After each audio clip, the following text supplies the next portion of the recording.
All right, so you've already heard a little bit about the apparently very impactful style debate that we did last year.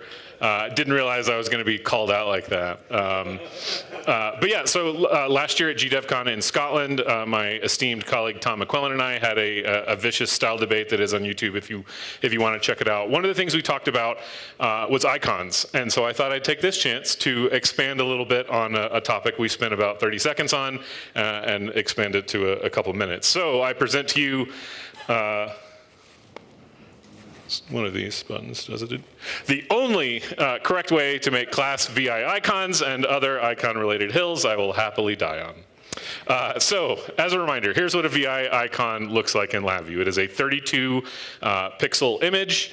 By default, LabVIEW creates a 9-pixel banner with a 1-pixel box around it. You can use glyphs, you can use words, those are both fine. Classes create a 12-pixel banner because they're more bannery. And typically have a 1-pixel black border. Note in the LabVIEW icon editor, anything greater than RGB 242, 242, 242 is considered transparent. If you've ever had that, what we call icon moshing, where you make something that's not quite white enough, and then you get really frustrated, and then you end up with gray text. Who's done that? Yeah, okay, I see you.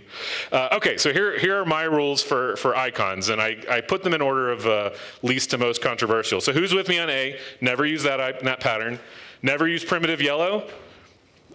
Never use a VI icon, a default icon. All sub-VI should have a useful icon. Turn off icon numbers. Text is useful, but sub-VI is not. And then never use a 12-pixel class banner.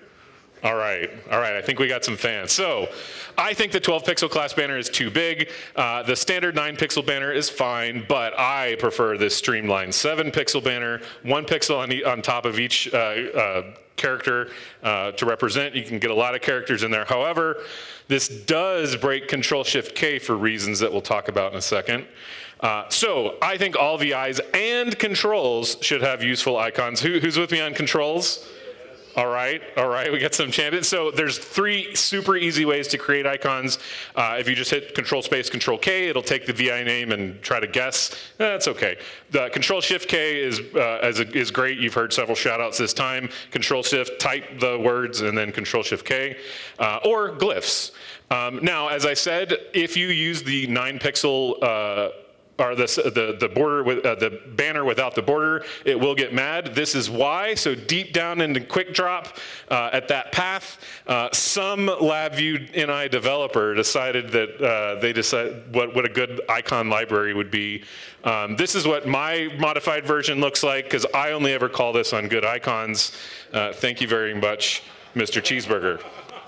All right, here's the only correct way to make a class icon. So we're gonna right-click, go to our class, go to properties, general settings, go to edit the icon. We're gonna create our 7-pixel border. We're gonna use the text inputs, the text tab, and not actually use it as a layer.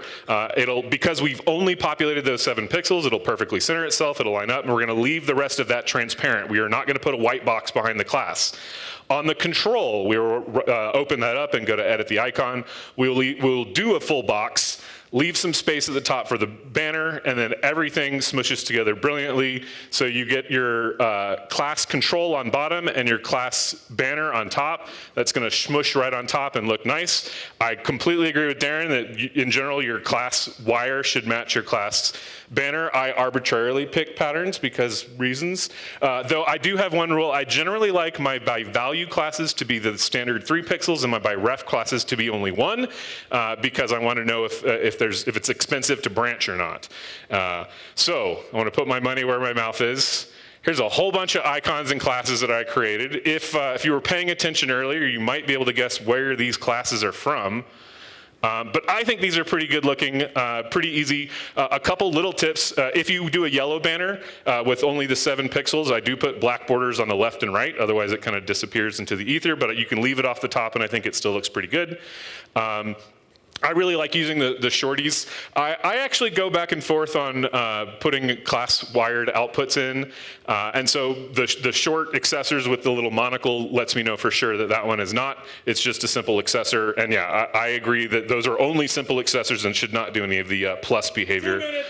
I do want to talk about two common icon blunders. One is the parent banner size mismatch, where you have a parent class with a 12 pixel banner and a child class with a 9 pixel banner, and you end up with a midriff showing. You can also get the icon moshing, where because an old banner was merged down into a layer, and then LabVIEW tried to put a new banner on top of that, and the text is white, you end up with the icon moshing.